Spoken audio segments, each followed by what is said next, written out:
take them out, untwist it, because you got them tight. All right, guys, welcome to Andrews the podcast. I am here with Miss Marley Canteen. She is from she's a Georgetown County native, but the story is way broader than Georgetown County.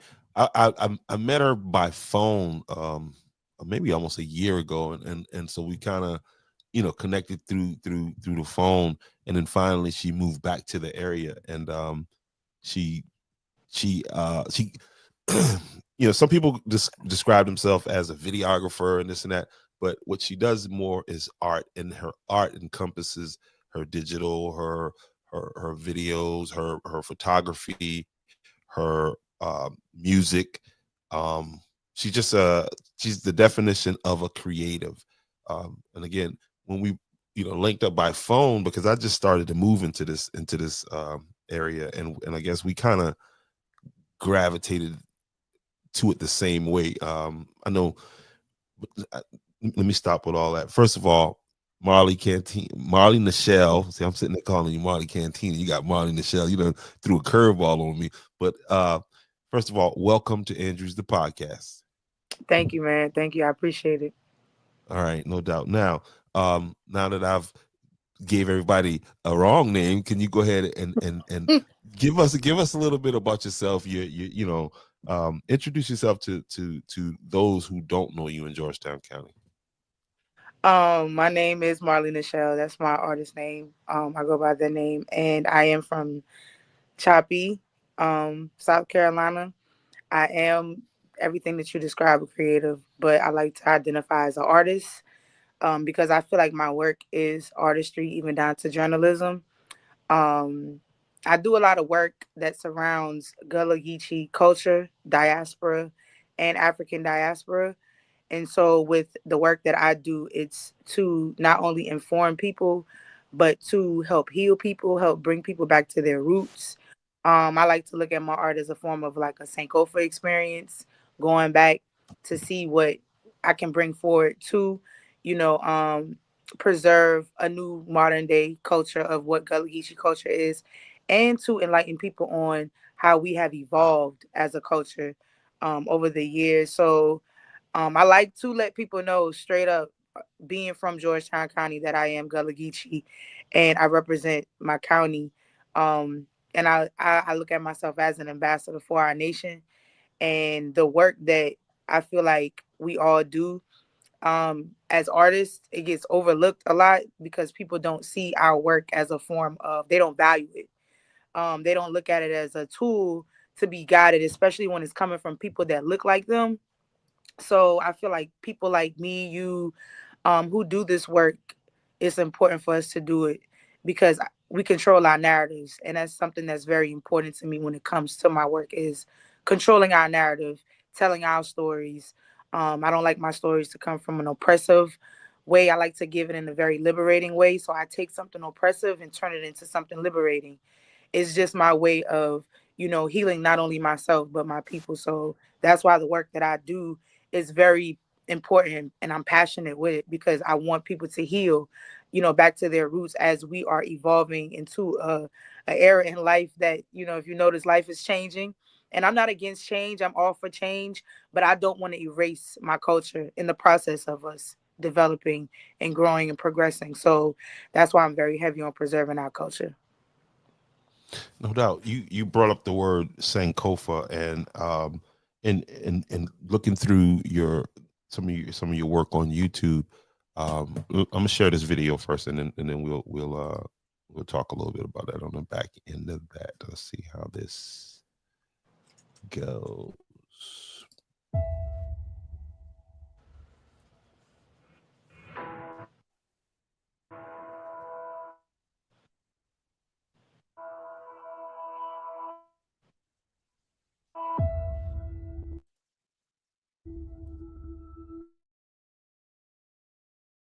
So that if you don't know who you are, you'll never know where you're headed.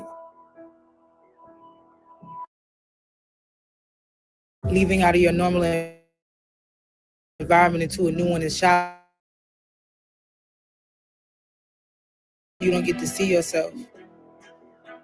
Second, with no representation of myself, I had to dive into a representation of race. And it was different for me coming from a cultural background.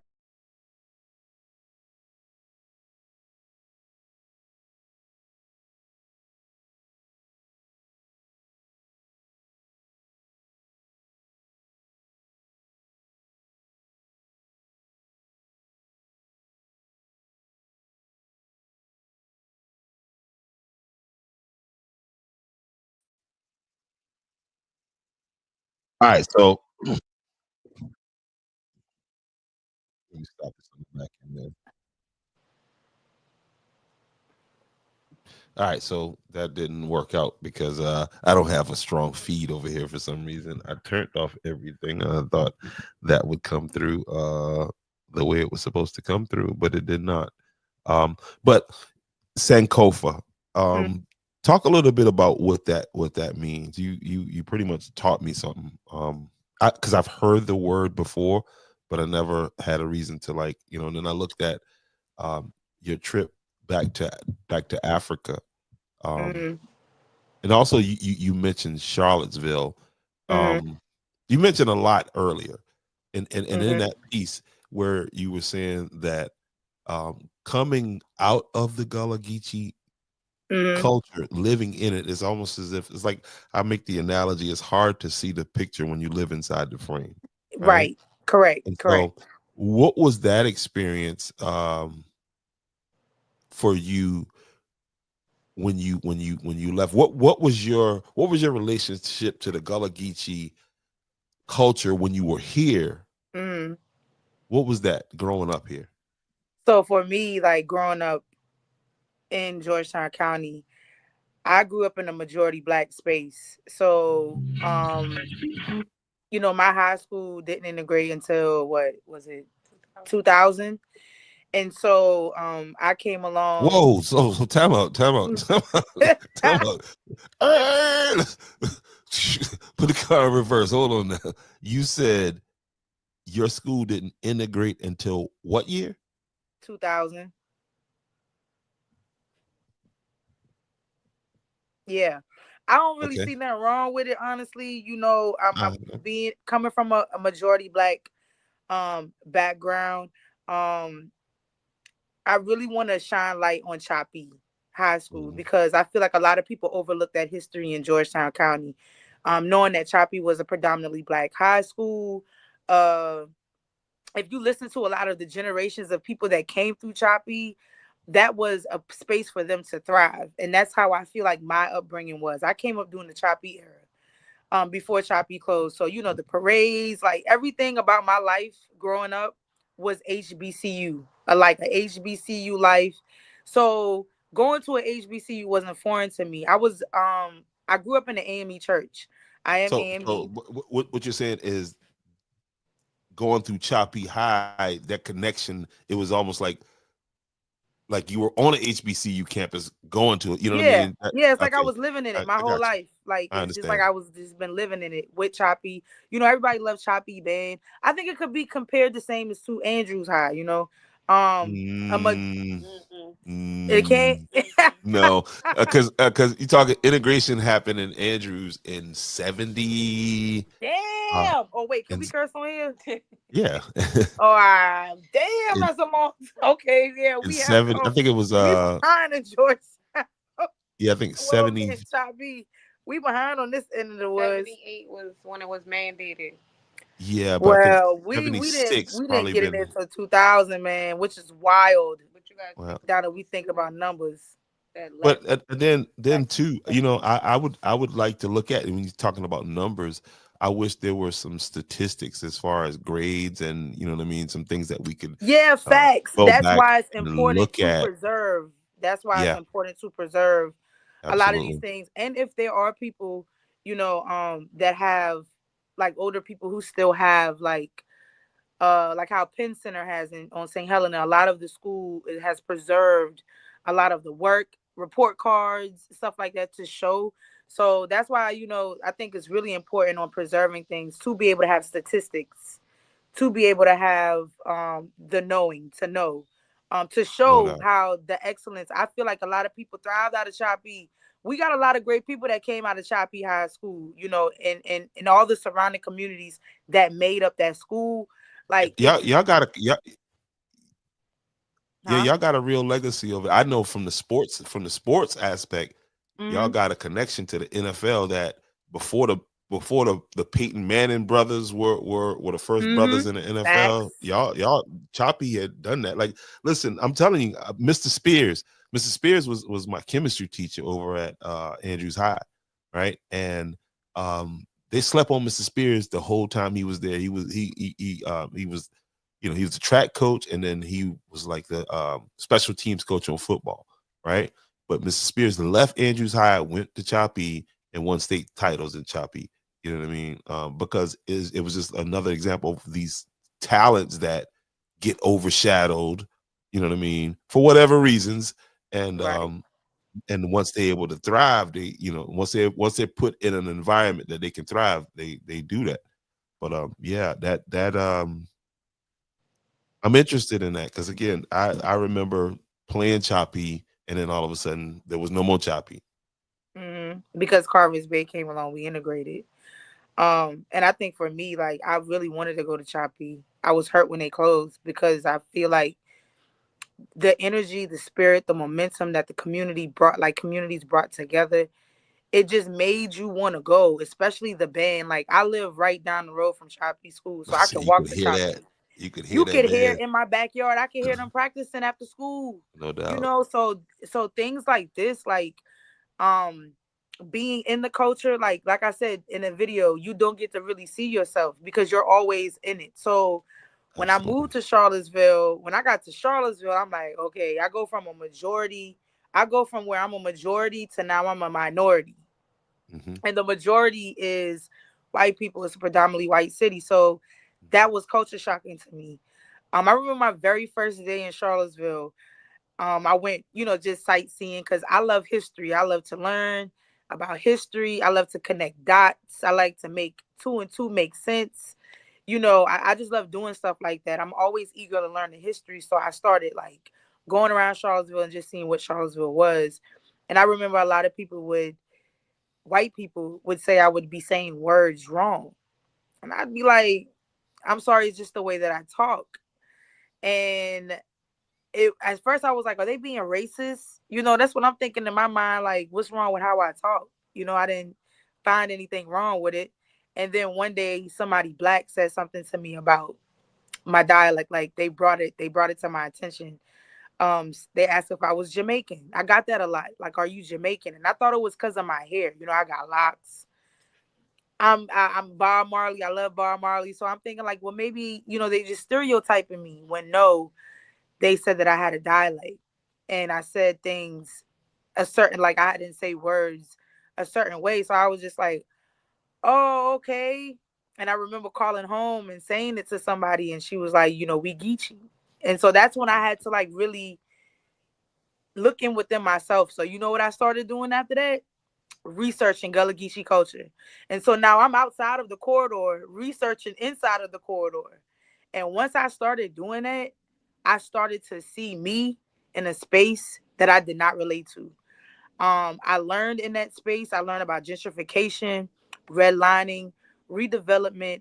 I learned about how people come into communities and buy out communities from people and push, people, working class people, black people, push them out. Putting them into boxes basically. And for me, I thought I don't know what that's like. I never grew up like that. Like that's not my upbringing. That's not how I lived, how I was raised. So as me being, my grandma rooted me in help people mentality. It's always better to help people than it is to receive sometimes. And I live with that every day. So with that mindset, I knew something once I started learning the community in Charlottesville. People started putting me in to teach me and show me about the community, especially the black community. I was like, oh, nah, it's a problem here. Like, that's not right. I immediately knew, like, no, that's not right. So what do I do? I'm not from here. This is not my home. Where is my place in this fight? Being Gullah and being Geechee, and now I know the history. of who I am.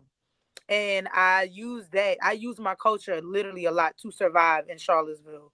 Um to resist a lot of oppression, not just from white people, but black people too, the mentality. So you have to like really dive into yourself sometimes, and it sucks that I had to leave from home to see me, but I'm glad I did. I'm so glad I left home. If I didn't leave home, I wouldn't have learned all the information that I know. I wouldn't be able to come home and be able to even tell you my story in the way that I am telling you the story, because it's a real experience. It was really challenging for me, leaving home. Like a lot of people would be like, well, why would you come to Charlottesville? Like people there were asking me, why would you leave that and come here? And they don't realize, like, you living in a city that has way more resources than where I'm from does. I don't have these resources. I don't have these outlets. I don't have these things that can help build and structure me in a different way when it comes to my career Tell and tell what I want to do. tell us a little bit about how long did you live in? And she's talking about Charlottesville, Virginia. For those Mhm. who don't know, um, how long did you stay in Charlottesville? My goal was to be there 5 years, but I did a 9.5 year lap run. I did it. Mm. I was there for 9.5 years. Yeah, 9.5 years of my life was spent in Charlottesville, Virginia. So I toughed it out. Like I don't know how I can say this is like I kind of fell in love with the people there. It's really the And black people there. that's what I'm getting at is the, after 9 years, you kind of got a good feel for the people. Oh Is yes, Charlottesville, is it a transient town, like where you got people from out of town coming in? Is it a college town? yes. Tell us It about is a college Charlottesville. town, UVA. You have a lot of Okay. people coming in and out of a whole lot of people coming out of in and out of Charlottesville from all over, the U.S. Specifically for UVA. Um, Outside of UVA though, because I don't want to just center the city around UVA Hmm. because it Hmm. is so much more than UVA. Hmm. Community wise, I do want to talk about that part as far as solidarity and community. There's a difference between living in the city versus the country. So I felt like that was kind of shocking for me too, coming out of the country into a city area. You don't really see unity the same way you see it in the country. No, you start seeing homelessness and stuff like Yeah, that, and you're like, yeah, it's boy, why don't survival you go and home? people, it's clicky, it's no unity coming together. So I'm like, how do I fit in this space? Like, what do I Mm. do? Like, I'm not used to this. This is foreign to me. I had a hard time struggling at first because like like I said, the mindset of people were just very like, it was hard, the conditioning, like seeing how the system conditions people. And I started like reflecting on how I benefited from coming from a majority black space. And I started hearing a lot of black people saying that they wanted to go to HBCUs, to get that experience because they come from a predominantly white space. And I remember telling, like, I always tell kids, black kids who say they want to go to HBCUs, I encourage them. You want to go. If you want to have an experience where you are a majority, you deserve that. Go. You don't have to, limit yourself just to one space. Do what works for you. If it works for you, go. If you want to see yourself, go to a HBCU. So when I started seeing that like black people there wanted to see more of themselves, I said, okay, as an artist, what can I do to show this community to themselves? So as a photographer, I just started doing little series, like photography series with black women, mommy and me's. I started shooting protests even in when I document everything, I'm catching what I feel, what I know is to be Gullah, what Gullah looks like to me, and what I come from, being that we are a very resisting, we're supposed to be a very resisting and liberating culture. So I just started doing things the Gullah way. Like, what would my people do for somebody else? And when I started thinking like that, I never wanted to center me. But over the years, I started realizing, like, if I really want to do this work for my culture, I can't be in Charlottesville. I can't be here. There is no Gullah there. There really there's no Gullah there to me. To me, it isn't. Like, I had to, like, really But make that space for myself. you brought it there. And did. You've accomplished some things. You've accomplished some things as an artist, as an artist there. So like, what what would be in that time there in Charlottesville? Now, what would be that thing that you're most proud of, that piece of work that you felt like, again, like you said, you wanted to give these people some a part of them, and you did, you know what I mean? So what is that? Um, I think like that's a good question. That's a real good question. Man, I've done so much. Like it's kind of hard to pick one, but I will say I think one of my most favorite projects that I did in Charlottesville was the No We Are Not Oppressed project. And what I did was gather a lot of black and brown people in the community and had them hold up signs that spelled out No We Are Not Oppressed. And I wanted to tell a story to the people in that community. If people paid attention, I really wish people paid attention to people's art. Like, I'm not doing this for a come up. I'm not doing this for clout. I'm not doing this for money. This is not capitalistic to me. This is real life. This is how can I impact somebody through art? How can I heal somebody's mind through art? How can I expand someone's mind through art? And because I notice in a lot of small areas, and it's not just Charlottesville, it's not just Georgetown County, it's not just Charleston, it's everywhere in the U.S. Conditioning. We get put in places where we get complacent and we feel like all we know is all we know. So I didn't want, being that I'm not from Charlottesville and I don't only know Charlottesville, I wanted Charlottesville to know more about themselves outside of Charlottesville. And I had to do it in a way that still centered them because I didn't want to center me and what my upbringing was and what I did. I didn't want to Hmm. center myself in a space that's not my home. That's not my home. I can leave there any day is what I'm thinking in my head. I don't have to be here. But while I'm here, what can I do? How can I contribute to helping this community, know that you're not oppressed. Because even with me coming there and seeing that how predominantly white it was, I did not feel like I could not still thrive. It's so much there in that place, in that space for people who's from there that they can benefit from it and utilize it. And I do feel like sometimes, like being very transparent, and this is another reason why my fight in Charlottesville looked differently from others. A lot of people coming from out of town, and the people who are not from here are going to get those opportunities before the people who are.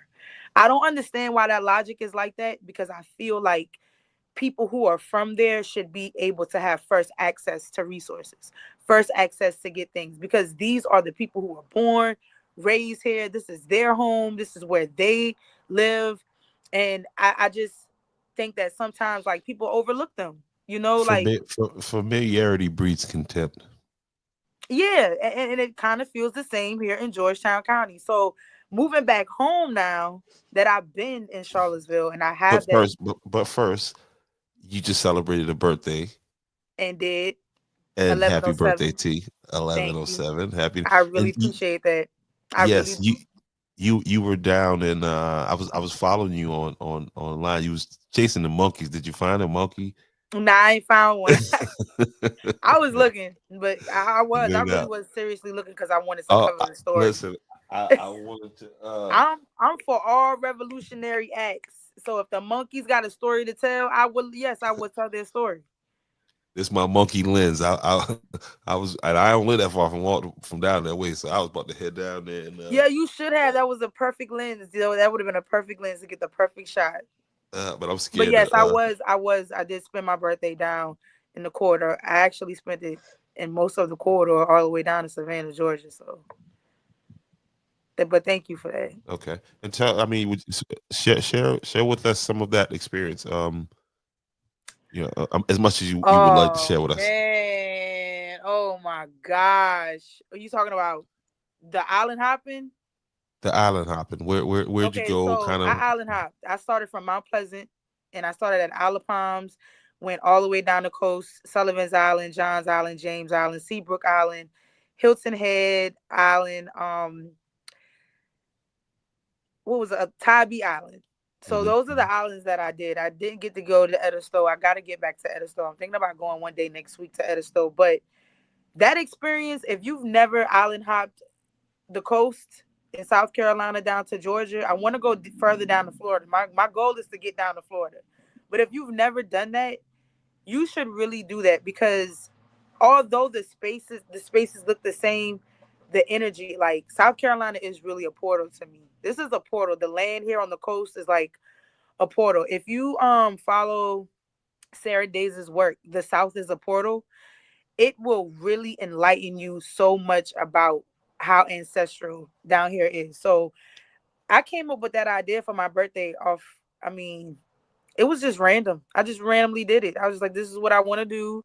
I'm gonna do this, and ended up finding out that the Gullah Geechee Heritage Festival was that weekend. And so a friend of mine, Ebony, was like, "You want to come shoot? We'll house you. Come down." And I did. I did. I had the best experience of my life, man. Like, I felt like this was the best welcome home experience ever within the last month because I've been home for a month.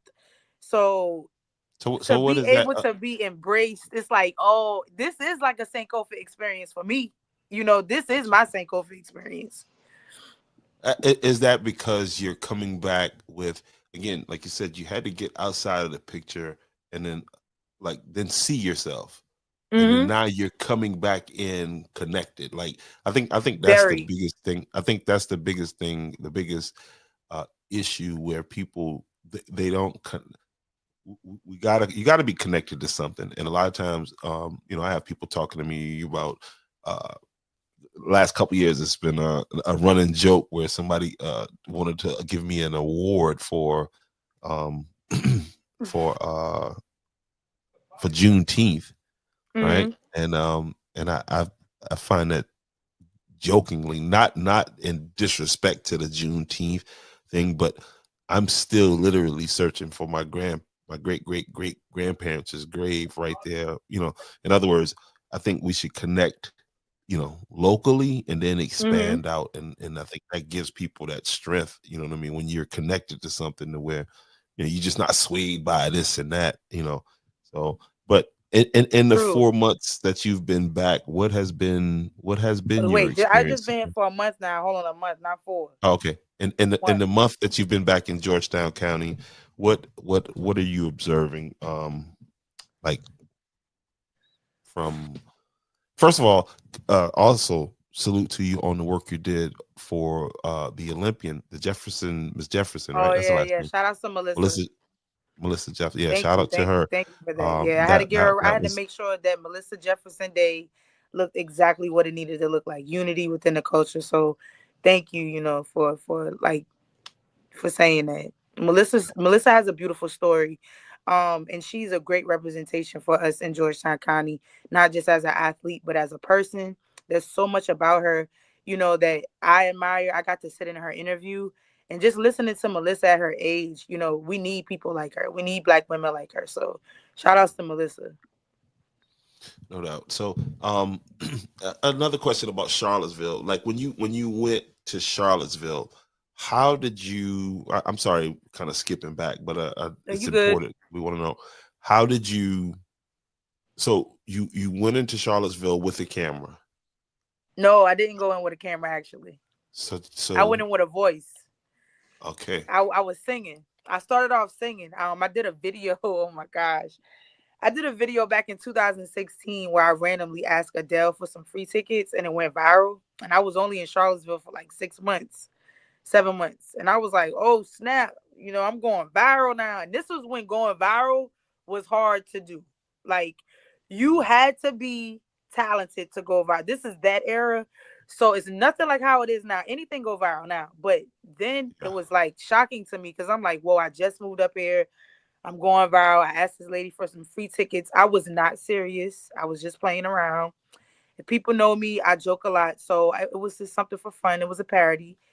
And that opened up a door, a big door for me. That's kind of how I connected with people in Charlottesville. It brought black people to me. okay. And I loved that. I was so happy for that moment because I was like, yo, I kept asking my mom, where the black people? Like, where the black people at? Like, and she would be like, they here, you gotta find them. And I'm like, I don't know about finding black people. I don't gotta find black people in South Carolina, yo. So that was kind of like Yeah, because a this. big moment for me. That was big for me. To be able to People home looked at it like, oh, you going viral, boom. But for me, I was looking at it like, yo, I found black people.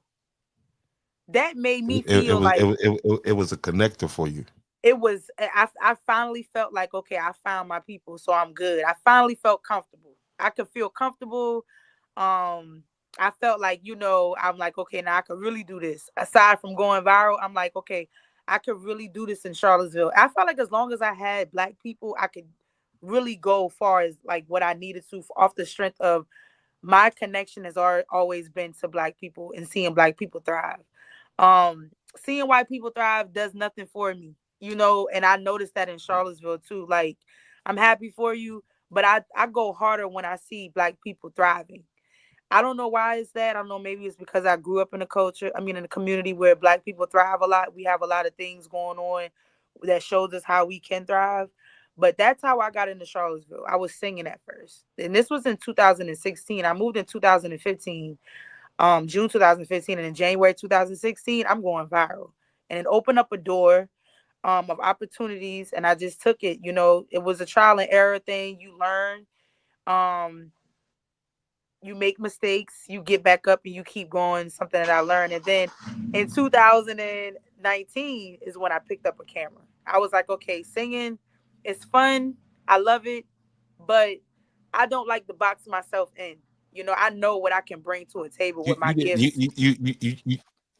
you just oversimplified it. You said in 2016 you just picked up a camera. Like, no, there was a process there. What led to that? What made you say, were you fidgeting with your phone and then it was like, you know what? Let me. Well, I What was start that? What was okay. that I've process? always, to be honest and transparent, I've always like, taking pictures and stuff. My dad got me my first digital camera. I remember it. It was pink. It was a pink Nikon digital camera, like little Mm, small one.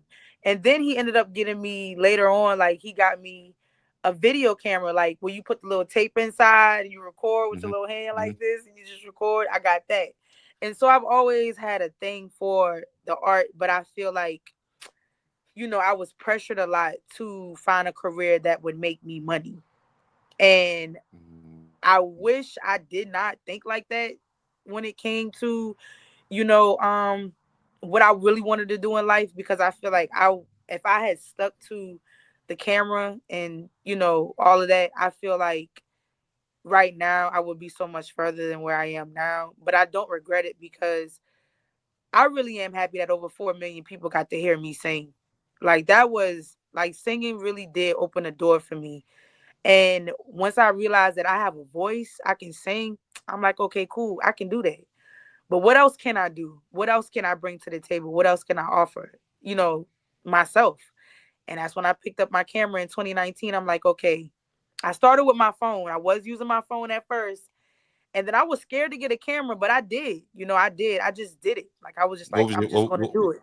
what was what was your first camera? A Canon Rebel. No doubt. And I'm still shooting Canon. No doubt. I'm a Canon shooter. I love Sony for videography. I am gonna get there to Sony for specifically filming, but shooting like photos, I'm Canon all the way. I'm a Canon person. So that was my first camera. And I was intimidated when I got the camera because I did not know how to use it. I didn't know what to do. So I just went around, just started taking pictures. And then I think my goal was to teach myself the basics of photography so that I could be able to manually shoot my camera. And No, it only took me, that's the see it took me a what you couple of months to yeah figure that out. and that's but let me unpack that a little bit because what you're talking about, the average person has no idea what you're talking about, right? True. Because what she's saying is when you pick up the camera, you get it and you put it on auto, and there's a process. If you once you realize that you're serious about it, there's a process like a kid growing up to where pop it off on. For me, it was I pop it on manual. I try it here and look at the photos and get scared and go back to auto, and then you Hmm. know what I mean. Like, but and then eventually you kind of just find, you realize it's art. So who cares what you know what I mean? I want you to Yes. like my art, but at the end of the day, I don't. You know what I mean? If I like it, Right. If I like it, that's all that yeah. matters to me. A photographer in Charlottesville, his name is Eze Amos. Shout out to Eze. He's a Nigerian photographer. Um, when he saw me out at a protest one day, he was like, "Wait, you seriously trying to do photography?" And I was like, "Yeah, I'm doing it." And he took me under his wing and coached me. He gave me a lot of good tips. And the number one thing that he said that I'll never forget, like it stick with me till this day.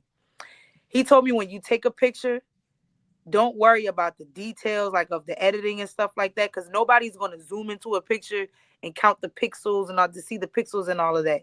Make it look how you want it to look. It's your art, it's your work. Don't let anybody tell you how your photos should look. And I ran with that until this day. I don't care if people like my pictures or not. It don't matter. It's my art.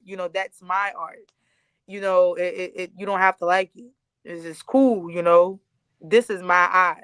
I taught myself how to do this. So that was some great advice to be given to when you first started out, and I benefited from it because it didn't keep me in bondage to always think like my pictures don't look good. They don't look good. Even though sometimes I do it, I feel like I could be better. I'm very hard on myself. So I think that's why when you look at the evolution of my photography from the time I started versus now, you would be like, wow, you really did.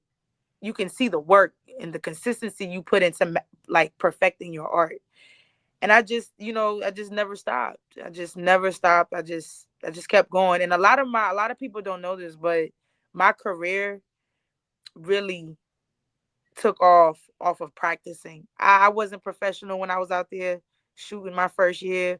I'm at my second year. I'm at a protest now shooting, and my pictures are going Okay. viral. All right. Like, All come right. on. You keep saying protest and you keep saying Charlottesville. So let's put these two words together. You were there for the Charlottesville protest. In 2017, yes, but I was not a photographer. Okay, but you But you I were on the was there. ground then. Now I was on the grounds, but in 2020 is when I started getting on the grounds with a camera and started to tell. I'm actually Okay. really happy I wasn't a photographer in 2017 when that happened. I don't think I would have wanted to document that day out there in Charlottesville. I'm gonna be real. That was a lot to Oh, take yeah. in. Yeah, it's historic, but I I mean, had a lot of it's thoughts in my head that day, but I'm not talking about that look. that protest did not influence my photography career, or I Gotcha, didn't start in 2017. I started in 2019, 3 years later, or two gotcha. 2 years At, later. Sorry. at some point, that camera took you to Africa. Tell us about that. Yeah, I didn't. I was skeptical about going at first because I thought about the flight, but I did it What part of in Africa? Ghana. I went to Ghana. Charlottesville Ghana. has a sister city. The Charlottesville Winneba Foundation has a sister city in Ghana, in Winneba, Ghana, and they do trips twice a year. And I had the honor of going in 2019 and 2022. But my first, Oh, and I you did like to two call it, trips over.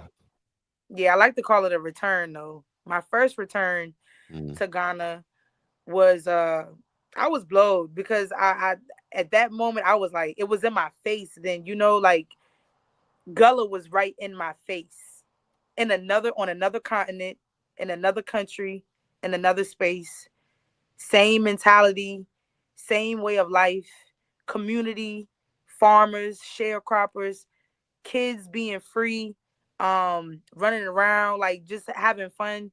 I really felt like I was in South Carolina, and I think that that's when my camera got me there. I think that was what stirred me up to become and do what I'm doing today is an artist who takes pictures and document the diaspora, the African diaspora and the Gullah diaspora. Um, Once I got to the slave castles, seeing where slaves were basically it's a market. They call it castles, but to me it's a market where they ship slaves off, across the Atlantic. Being in that space was very liberating for me coming from the low country because I felt like, wow, I did the whole circle. I went from South Carolina back.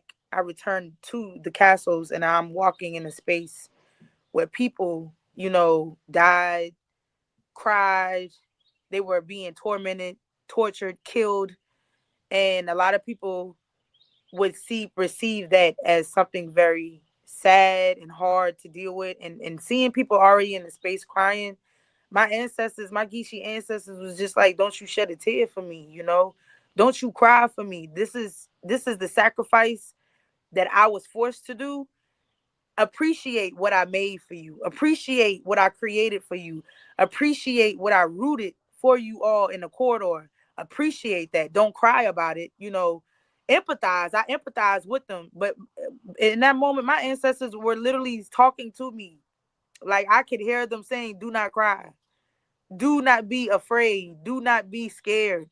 Do not feel bad for me. Like I just kept hearing that because the sacrifices, people don't look at the part in slavery where our ancestors were thinking about us. It's just always the white And man well, killing black people, but and never that they were thinking well, about I us. and here's how I've thought about this for a long time. Is that like only the strong survive? Like for us to be here today on this doing this, Facts. and you take in consideration like what our bloodlines got had to what endured throughout time, throughout history. The same DNA that's flowing through you, flowing through me, has Hmm. endured to get to this point. Like that's like the rose coming through the concrete type deal. Yeah, right. These That's why I Yes. tell people, like, it's like we're like a super hero when it comes to just you know I mean, given the worst, put in the worst conditions, but we still here the strongest. We still the what I mean? Like, and so I always look at it as I get it why you don't like us. I Me I, too.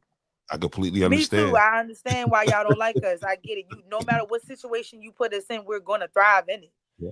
And And so everybody, you're dealing, yeah. colonizers can't do that. No, and everything that survived to this point. That's why I look at some of us now and be like, boy, we starting to regress because you had to be tough as a motherfucker to get to this point. And they always it's a saying where the third generation loses everything. The first generation works really hard to get it. Generation works really hard to make it, you know, uh Hmm. soft for the next one, and then that third generation loses it. And then the cycle And I continues. don't want to be, and that's So, why but I yeah, I dedicated to do this work because I don't want to lose it. absolutely, absolutely. Yeah. And if I was talking to this brother out here in Orangeburg, who he's a community guy, and I met him years ago. But the timing wasn't right. The universal timing wasn't right for us to connect. And I mean, like, um, we I did an interview with him the other day where he was covering. We had a situation here with rain.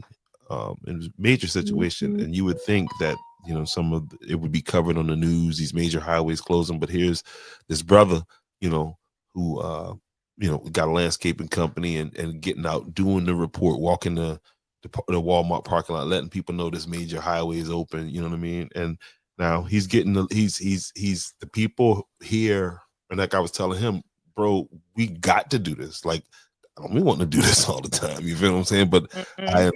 I understand that somebody's got to tell our story, and if we leave it up to other people to tell our story, then you can't be mad.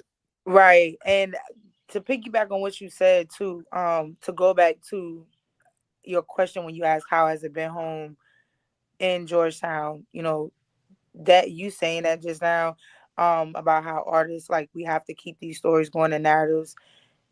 That's why I don't know. I talked to the mayor of Andrews last night, and as I was telling him about my work and telling him how I want to bridge a gap within our communities through art, he said to me, God sent you home for a reason.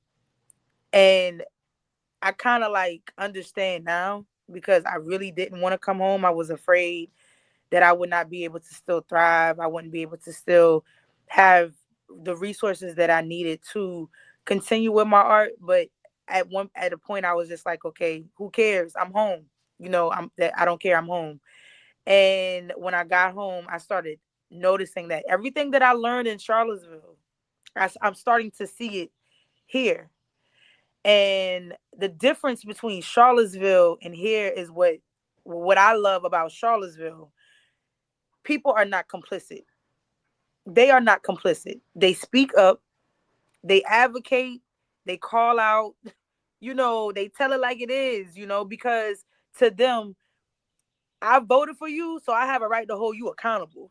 You know, I supported you. You said you were going to do this. I have a right to hold you accountable. And being home, I'm just noticing like so many people are complicit and stagnant. Yeah. They are Just go okay. along, get along, Go go along, yeah, I'm along gonna and get go along and along. get. I'm not doing all of that. I don't care to get along with y'all. I care about the future of children. I care about the future of the people that's coming behind me. And if I can feel this way at 33, I'm not waiting until I'm 40, 50, 60 to do this work. I started at a young age for a reason. I wanted, I didn't just want, I didn't start at a young age because I wanted to. I was called to, I'm doing what I am called to do, what I am driven to do. I didn't think that I would be doing this myself. I saw a teacher a couple of weeks ago and he said to me, out of all the things that I thought you would be doing in your life, I did not see this. Neither did I. But I'm not surprised. I'm very creative. I'm an artist. So being home, I mean, I want the best for Georgetown County. I really do. But I really want people to wake up. I want people to wake up. I want people to speak up, stop being mad at the messenger, and listen to the message, take in the message, listen to what people are telling you. Nobody is trying to like belittle nobody here. Nobody, and I honestly, I respect the people. I truly, especially people like you. I respect your platform. When I came home, like you said, we connected via phone a year ago, Jamal. A year ago. Why a year later when I come home and I get to see you home, I get to see home now and what's going on? Why are people not supporting a black media outlet? I can't be complicit to that. Why aren't people pushing a black media outlet?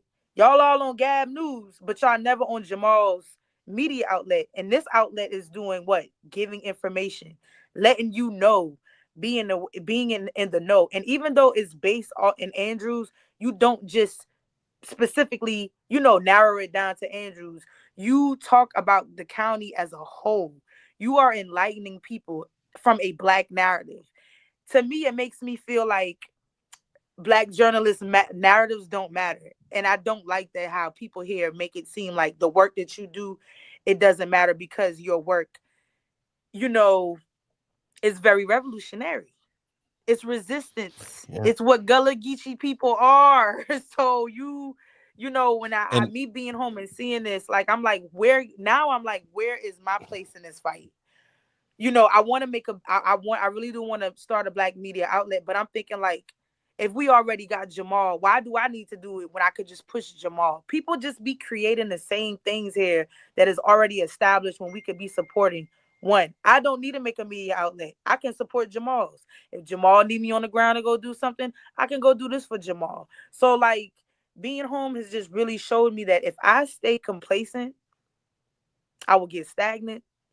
If I be complicit, I'm gonna feel like I'm selling my soul. I can't be quiet about things, and I really want people to know that about me as an artist. My work is revolutionary. It is about resistance. It is about solidarity. It is about freeing the mind first, because white supremacy is mental slavery. It's become that now, and I can't live in a world like that and seeing like people here just be very complicit to things and just like you say, go along with the go along. I'm not doing that. I'm not doing that. I can't respect it. So that's why I respect your platform yeah, and and what you do. I I appreciate that. And um yeah, you got to be here on the ground with us, because you know well, what's happening now is that, again, we gotta we're here in this area where this is just, again, it's easy to before it was really easy to discount, people like us, you just ignore them a little while, but we won't go away. We're the type that No, we're we're not. not going away. can, you know what I mean? And so, um, where I'm sitting here thinking about, what you're saying, and this is not a shot, but I really need the director from the YMCA to reach back out to me, because I've reached out to, what I want to do is I want to leverage your talents. I want to leverage my man Jay's talent and start putting the camera in some of these kids' hands earlier. You feel what I'm saying? Creating that space to where, and this is like, I'm not calling you a gatekeeper, homeboy, and don't be a gatekeeper. What I'm saying is I'm opening myself up. They're like, and again, I can't help how people feel about me. And maybe I could stop saying some things, but then that wouldn't be me. You feel what I'm saying? But Right. It wouldn't be what I you. am saying is that I'm here to help. I'm here to, again, I've already talked to Marley about this. I talked to my man Jay about this, and these are people, other creators who want to pour into the community. Um, Absolutely. and has have you how have you been received, since you've been back, as far as some of these Oh man. gatekeepers? I'm glad you asked that question. Because I wanted a space to be able to talk about that. Um, a lot of people really don't. I'm treated like how they treat you, basically. Mhm. A lot of people don't take They don't this work. respect what you do. No, they don't respect it at all. They no, They absolutely don't respect the they do not. They time, didn't the respect it when I money. wasn't here. They did when I wasn't here. When I was in Charlottesville doing this work, they didn't respect it. And when I came home, um, when I did the Melissa Jefferson Day, I remember being on the grounds flying a drone, and I remember people just like yelling out my name, telling me, "Hey." And then after the parade, people were coming up to me saying that they were proud of me. And to me, I'm grateful for that because I've been trying, Jamal, for the last 3 years to get my work home. If it wasn't for P-Lord advocating for me, I wouldn't have been able to even be connected with people like you. And that's something that I'm really grateful that I did do while I was in Virginia. I did not forget about my people. I did not push my people to the side. I was still doing work. They just was not paying attention because they don't respect it. And when people are paying attention, sometimes it can feel like, it feels for me, and this is just my feeling. I can't speak for anybody else, but it just really be feeling messed up. You know what I'm saying? Like I be feeling like, wow, like now you see me doing this work for real, you respect me. It's like I gotta show you for you to believe that my work You, matters. you, you know I shouldn't have to do that. you know what I think. You know what I think about, what I think about, right? And I think I find some solace in this, is that I look at it and I say, okay, well, think about some of these artists who people like, you know, buying their art for like $10 million, and you know what I mean. Some of Yeah. these people died penniless on the street, right? And so that's the plight of an artist. Is just like, we're creating things, and that's how I look at, as far as me documenting what's going on in Andrews, is I'm gonna leave that there for somebody else, so nobody won't say you weren't told. But I think, again, as we we're in a space to where I think we operate kind of forward in the future. You know what I mean? Hmm. And so it takes the common person, really. And I'm not trying to put myself above. You know what I'm saying? But I think You're not. You're not doing that. being in that creative space, we allow ourselves to kind of think just outside of that bubble. You know what I Hmm. mean? And that's what makes it art. So people, and that's why they look at it like, wow. And then they look at you when well, how did this person see that, or how did this person? And so I think, ultimately, I think we're just, planting trees, um, Hmm. for, with shade that you and I won't sit under, but it'll be here. You feel what I'm saying? It'll be Yeah. here Right. for Right. For others to others. For really others. enjoy and And appreciate. Yeah. that part is that part is is why I do. That is my why. Somebody's coming behind me. I didn't have a representation of me coming through school. Like I didn't have, you know, what Carver's Bay has now, that how they turned the yearbook class into a journalism Mhm, class. Like mhm, I mhm. didn't. I feel like that right there. Like and shout outs to the journalism program at Carver's Bay. It that they have been very supportive of me. I have been very supportive of them. I'm actually going to be working with Carver's Bay's journalism program. I start actually Awesome. this Friday working with them at the school during their class Ah, period. awesome.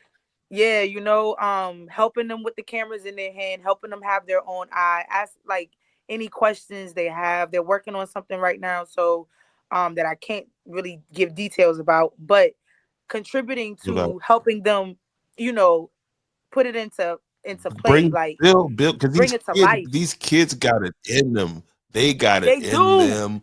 The They got it them in them. kids They shoot just like can't afford the professionals at cameras Carver's and the Bay. They shoot absolutely, really man. And good at Carver's Bay. that's the thing. To my man that's running the YMCA, this is what I'm talking about, man. Come on, man. Give me the opportunity to help Give unlock them, yes. these kids' And potential, Jamal, dude. These kids you got it. what you are doing right now, like what you want to do with the YMCA, I do feel like the YMCA should really take you up on that and allow you the space to do that. Because as I was down in on St. Helena Island this past weekend, they're doing it in Beaufort County. There's a whole program that literally organization that caters to children. They're putting the man even said it, the director of it said it. We're putting $5,000 cameras in the hands of 11-year-olds, 12-year-olds, and they're going out and putting them in. They did a whole commercial for Chick-fil-A. 11-year-olds, yo. So Come on, man. people are literally not. Hey, I man, feel like listen, these kids need people. something. They need something to keep them going. And I don't. I think that film and photography, I just not that art in general can be an outlet for these kids. And so what you want to do is the same thing that people in the corridor are trying to do. They are trying to go ahead and start them out young. And I want to do the same exact thing. I didn't have that. I want to be that for somebody Absolutely. else, No doubt, for man. sure. Because that's the thing. When I meet, especially if I go around, I see a little kid like, and they staring at that camera. First thing I do is I take You that want to strap, hold put it? it on their neck, and Yeah, they you want to looking take at a me. picture? They, I never yeah, they denied grabbing me, they kids. looking at me, and I'm like, all right, here, this. No, I'm like, here's how you take a picture. Here's this. Here's that. And then the moms are usually, boy, that thing costs so much, man. I go get another one if you know what I mean. Right. I'll Because just have to do what I what gotta right now, do. I'm about to plant a seed right now that's going to, you feel what I'm Yes. saying?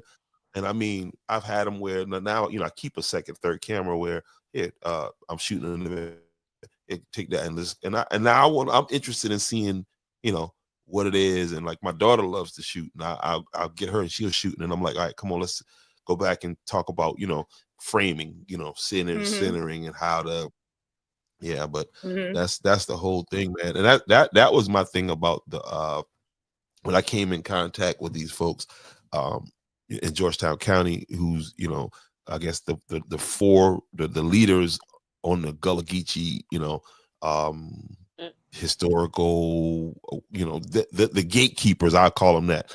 When I started to meet them, my biggest thing, right? My biggest problem, not so much problem. Yeah, my biggest what I found to be a problem, right, was the fact that there's no education part to this. Like there was no push. There's no real push to get this put into the curriculum of Georgetown County, right? So Facts. if we are Gullah Geechee, this is where it is. Then this should be taught in the schools, because if you don't teach it in the schools, it will be lost. Period. Yes, it will. It will be. I think, and that's why I really want to shout out Carver's Bay again. They the journalism program. They have a teacher who is putting them in spaces to learn and educate themselves on who they are. Absolutely. I actually had the opportunity to go with them to the International African American Museum 2 weeks ago because my mentor Adama Delphine Fawundu, she had a show in there in the North Stars exhibition, and I had helped her guide her through Georgetown, Charleston, St. Helena. We went through all the way to Savannah, documenting and creating work for her project. And I took them to go see it. We took them to go. Well, the school did it. They asked me if I would go with them, and I was like, absolutely. And the kids, while we were there, I kept telling them like, you should know that this is who you are. You know, you are Gullah, you are Geechee, you are contributing to, legacy of who we are, and it's important to know who you are, because there was a lot of information showing us in the museum how we are storytellers, and that's why I appreciate your work because you're telling a story. 5, 10 years down the road, somebody gonna come back, start looking, using your podcast as a tool to guide them to know where to go, where they want to go in their own, in their own world. So never think that the work that you're doing now, because people don't like you because of what you say, who cares? What you do is what matters. I don't believe in talk. I can say anything, but what I do, what I No doubt. act on is what matters to me. And so seeing like Absolutely. you have the ability, that I have the ability to really bring so much to Georgetown County, uh especially to the kids. I really want to get more kids at the International African American Museum. That's why I don't understand, when you say gatekeeping, you're not lying about that. It's so much gatekeeping in this community from children. From You're children. gatekeeping from children, man, Yep. from children, from opportunities from children. Where are y'all taking these children? Like, I remember asking somebody one day, has the churches taken the kids to the International African American Museum? What are our black churches doing? I remember when I was in church, I always was up in Charleston doing something, just doing something. Or we was at a HBCU, just doing something. So now I'm like, what's going on now? Why are we gatekeeping? Why are we? And another thing I do want to say about being home too, that really needs to be said. I've been going for 14 years. There's no way I should come back to Georgetown County and the same thing is going on that was going on 14 years ago. There is no evolving here. There is no growth. It's just a space of stagnant. And so when people like you and me come in and say this is not right, we become a threat to their movement. But this ain't just y'all movement. And I feel like a lot of older people run Georgetown County and they're not giving the space to younger people to be a voice. We don't have a voice. Y'all just telling us to vote. Everybody don't just want to vote. They want to see something happen.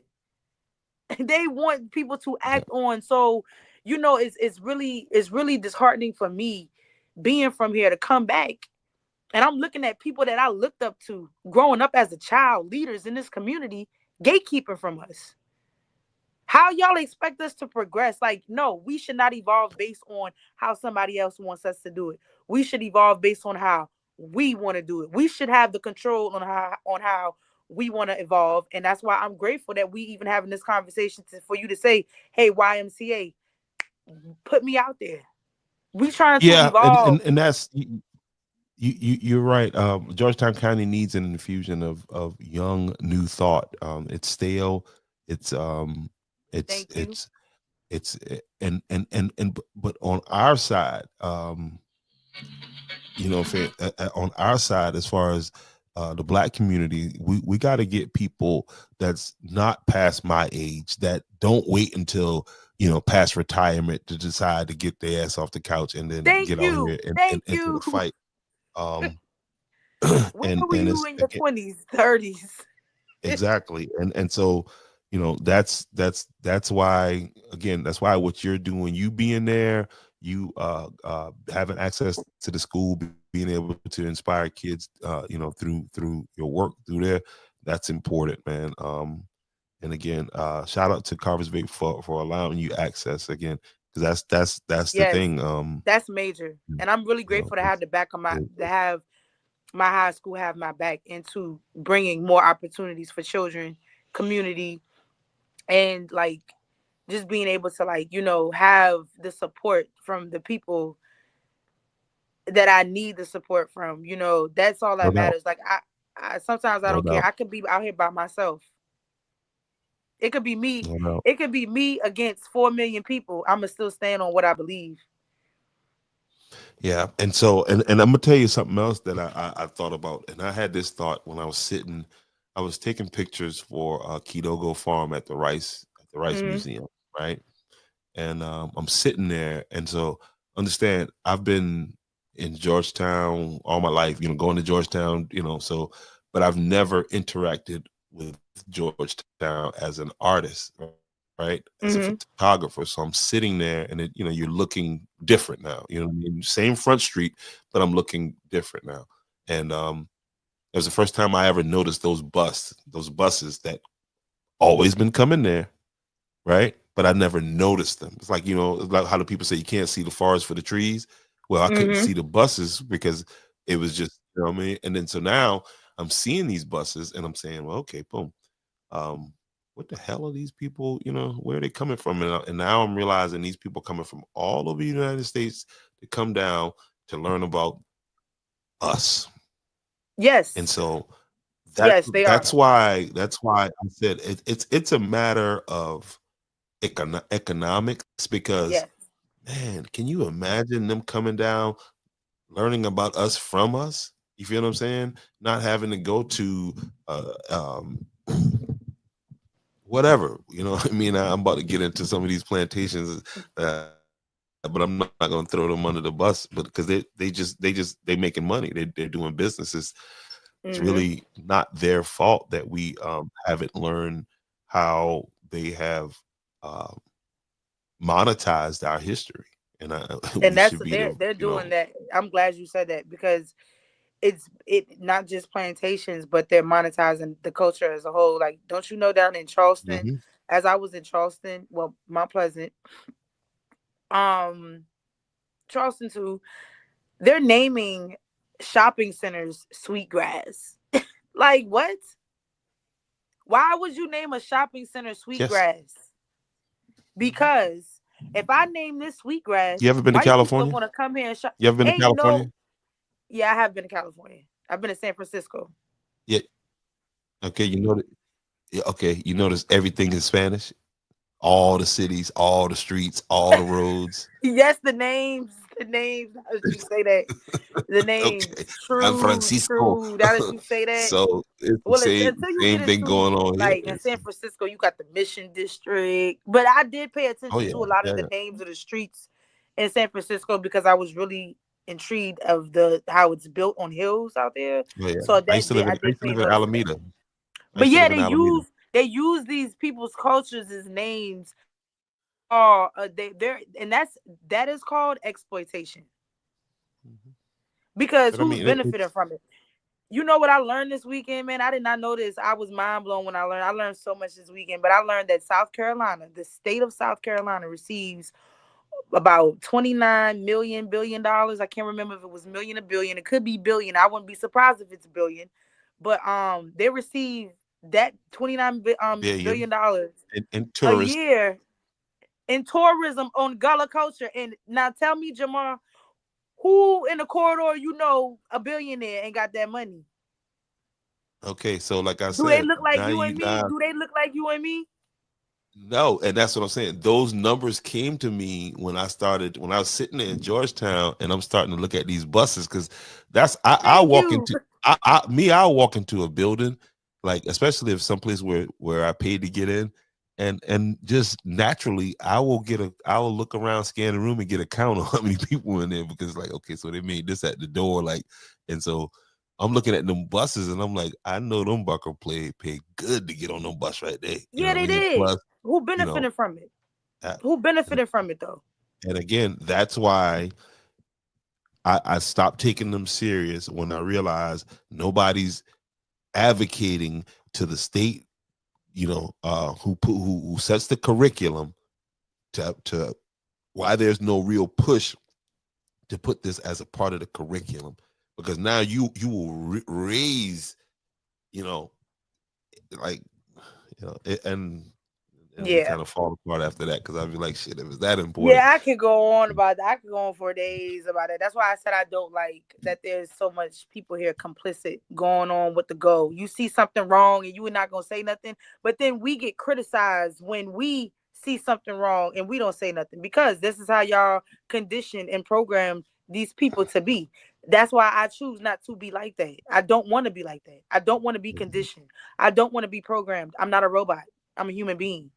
I am allowed. We all are allowed to have a mind of our own. And that's what I want people Yeah. here in Georgetown County to understand. You gotta have a mind of your own. If you hear something and it's not right, it ain't right.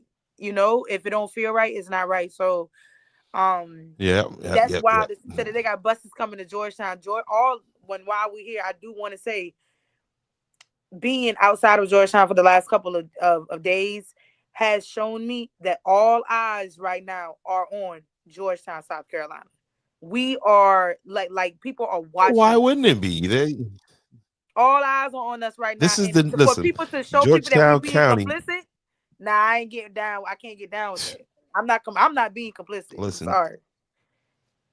That's not the in narrative that I Georgetown want people County, outside of Georgetown to see. Complicit people being complicit. No, I want them to see that. Yeah, we will. We just like Charleston. We will fight back. you know, and make sure that we are part of these things that like the state park. We've been on that for the last couple of years. The new Black River State Park, um, and that is a big thing that has Yes, that is a developers. big thing. You know what I That's mean? a big thing, And then man. then now you with the closing of IP and the steel mill Hmm. done, so you're looking at the future of that property right there in Georgetown, right there coming across that bridge. They've been after that since my granddad worked at the steel mill for 37 years, and they've been after that property way back, and so now they've accomplished that. And that's how we have to plan things. Like when we get into some of these fights, we have to understand that this might be a long, protracted war. This may take, this amount of Years. time, but we have to stay the course and We have to have stay to the stay. course. Yeah, Organize, strategize, stick together, yeah. I like think be in I the think you know. did you just share that Malcolm X post that we're not We not outnumbered, and it's true. we just We are not outnumbered. We are out organ. We literally are out absolutely, organized. absolutely. We not And I outnumbered. mean, but that now let's not overlook the fact that the enemy has things in place, right? The one thing about the federal government, the FBI and law enforcement, if there's a operation or something that they do and it's successful, they don't get rid of it. Or they don't get rid of it. So I say that to say that we're still dealing with COINTELPRO. We're still dealing with informants in our community. We're still dealing with those folks who will see me and you, and then they will be sent with a mission to neutralize. Okay, get in there, and especially if they start making some ground, you know what I mean. Let's do something to neutralize them. Um, Yeah, I don't like that. this book right here, right?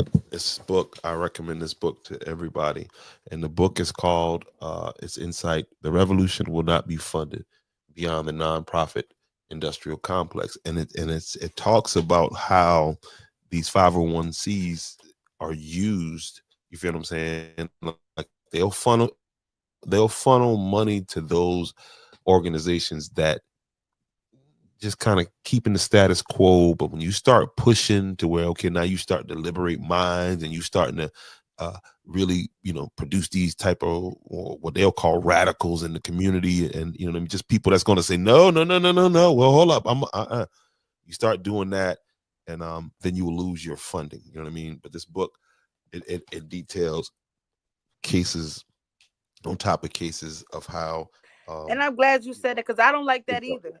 Why we gotta lose funding for speaking up for the right thing? It does not make sense yep. to me. Which I don't care. Well, the Because thing it's not all is about the money for me.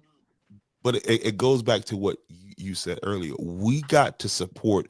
That's the essence of that book. Is that, listen, when you build grassroots organizations, when the Yeah. community supports the community, Yes. then we Yes. then we're not limited to Yes. buy what our oppressor decides to hand us. You feel what I'm saying? So if we want to send Correct. our kids, if we want to send 100 kids to the damn uh to the National Museum, then we should send those kids. We shouldn't have to wait. Well, let's get this funding, and you know what I mean. Well, Thank we got this you. funding this year. No, we need to be able to do that consistently on our own.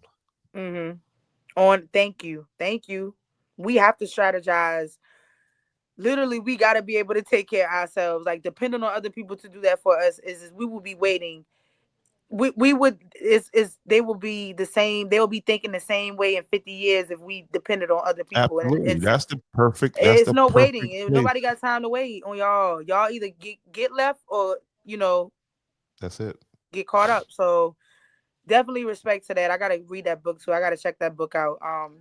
No doubt. Because one thing I did learn in my research about Gullah culture, and it's something that I really, like I said, being home is my Sankofa experience, but we are a very anti-capitalist culture. We depend on ourselves. We will do it ourselves type of culture. So I don't want that mindset to be lost when that is the reason why we Yeah. have been able And to so preserve. No, and no, that's no, why no. you'll hear me you'll hear me refer to myself as a capitalist, but what I am is part of a merchant class. What I am is I come from people that for my grandmother, these people ain't winning nobody job. These people ain't, you feel what I'm saying? They've Hmm. always um had, I grew up in their businesses. Like, I'm not a big as okay, and again, I'm just giving my perspective, right? And I don't want to disrespect people, historically or whatever, but you know, just giving my analysis of integration, that was not a good move for the black masses. And it's not from a place of hate. Like, I don't hate nobody, but I think I think the worst thing that happened to black people was when white people started giving a damn about black people's education. Yes, yes, yes, yes, man. So yeah, yeah, yeah, definitely. That's true. And the fact that you speak so revolutionary in your own way, like we don't have to. And what I seen you in action, on the grounds speaking to people in the community. And what I love about you is how we so much alike. It's scary. It's scary to see another person who does the same thing like you be so much like you, because I love how you listen to people, and whether you agree with them or not, you give them that space to express what they feel. And I've learned that right there will teach you a lot. It'll humble you. Hmm. Whether you agree with the person or not, like what a lot of people say, you may not be able and be in a space to receive it right then and there, but when you get down the road, it'll always come back. It always comes back, because we are all in different Hmm. spaces in our healing journey, in our mental journey. We're all in different spaces, and so sometimes you don't really see things at first. So you got to experience life for it to come back again. So I really do respect you for giving people a platform in a space, whether you agree with them or not. You Yeah, I talk to mean, people in a way to where it's like, okay, I see what you're saying about this, respect, but this is another way to look at it. And you don't force it on them. You just say, hey, do you look at it this way? And then I saw the dude be like, okay, because what you know is what you know, and if all you know is all you know, then that's all you know. So thank you, man, for like really being like you passionate about this, and I love people who are passionate it's all good. about the work. And yeah, I'm about to uh pause this conversation, and I'm gonna put this out, but we got to continue this. We gotta have a continued Oh, conversation, absolutely, because a absolutely. lot comes out. A lot comes out in conversation, and I think you're the type of person. I know that we could we could force some conversations, because at this point Oh yeah. they don't want to have these conversations. So I'm past the point of I get it. I mean, if some feelings get ruffled, toughen up. You know what I mean? Like, it's not personal. You know what I mean? But I think um and the thing about it is that uh they're coming they're gonna come to realize um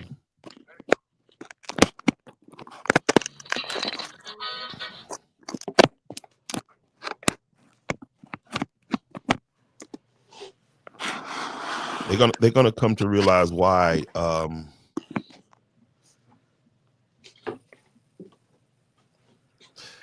why You it is good? why it is they should have listened to us a lot earlier. Yeah, they'll So see. They don't see it now, but one day they will. no doubt. So listen, I want you to go ahead and drop your social medias where people can find you at, where people can book you at, and um and then like I said, we'll continue this here. This is You probably want me going to to end up drop it in being the chat? no, you can drop it. Just go ahead and say it Oh, out. Say it. Yeah. yeah, my Instagram. A lot of my work is on Instagram, which is my portfolio. It's Marley Nichelle.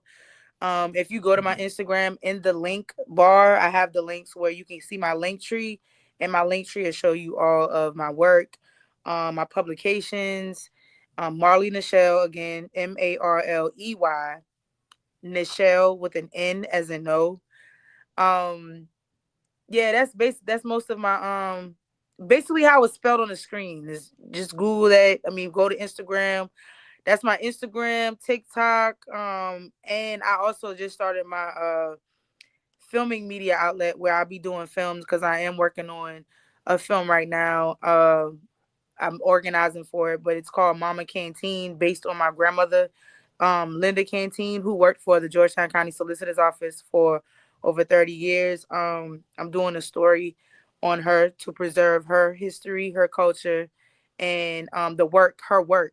She's done a lot of work in Georgetown County, um, and I now have my film production called Carolina Gold Films. And I'm hoping to bring a lot more visuals, not just photography, but a lot more visuals to Georgetown so people can have a space to, advocate for themselves, advocate for what they want for the community. And because, I don't want them to feel like, okay, your politicians may not be listening to you, but I am. And I want to get your stories out. I want people to hear you. I want you to be heard. I feel like the more we allow people a space to speak up in a safe space, it's just strategizing, and I'm just trying to use my art to strategize to help pull us together as a unit in Georgetown County. So yeah, thank you for having me. I look forward to having more conversations with you. I look forward to doing more work in Absolutely. Andrews too. I got to get over to Andrews. There's a lot of history in No doubt. Andrews, No doubt.